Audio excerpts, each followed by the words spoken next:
Bilang pakikiisa sa pagdiriwang ng World Blood Donor Day 2026, nagsagawa ng bloodletting activity ang National Capital Region Police Office sa NCRPO Hinirang Hall, Camp Bagong Diwa sa Taguig City. Isinagawang aktibidad sa pakikipagtulungan ng ABS-CBN TV Patrol Lingkod Kapamilya Blood Donation Project sa ilalim ng temang One Drop of Humanity, Give Blood, Save Lives. Kung saan dumalo rin bilang guest of honor and speaker si Bernadette Sembrano na nagbigay ng mensahe tungkol sa kahalagahan ng pagkakaisa, malasakit sa kapwa at ang mahalagang papel ng blood donation sa pagliligtas ng buhay.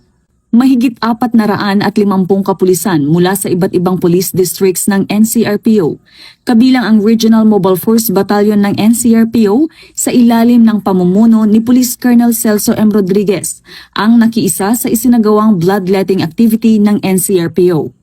Pinangunahan ni Police Major General Anthony A. Aberin, Regional Director kasama ang kanyang may bahay na si Mrs. Melinda E. Aberin, ang aktibidad bilang pagpapakita ng suporta sa advokasiyang makapagligtas ng buhay sa pamamagitan ng voluntaryong pagdodonate ng dugo.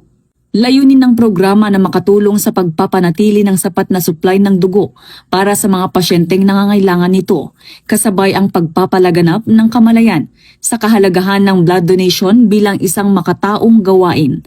Personal ding pinangasiwaan ni Police Colonel Dominic P. Guevara, Chief ng Regional Medical and Dental Unit NCR, ang buong aktibidad upang matiyak ang maayos at ligtas na pagsasagawa ng blood donation. Muling ipinakita ng NCRPO ang kanilang dedikasyon hindi lamang sa pagpapanatili ng kapayapaan at kaayusan, kundi maging sa paglilingkod sa komunidad sa pamamagitan ng mga programang may direktang pakinabang sa buhay ng mamamayan.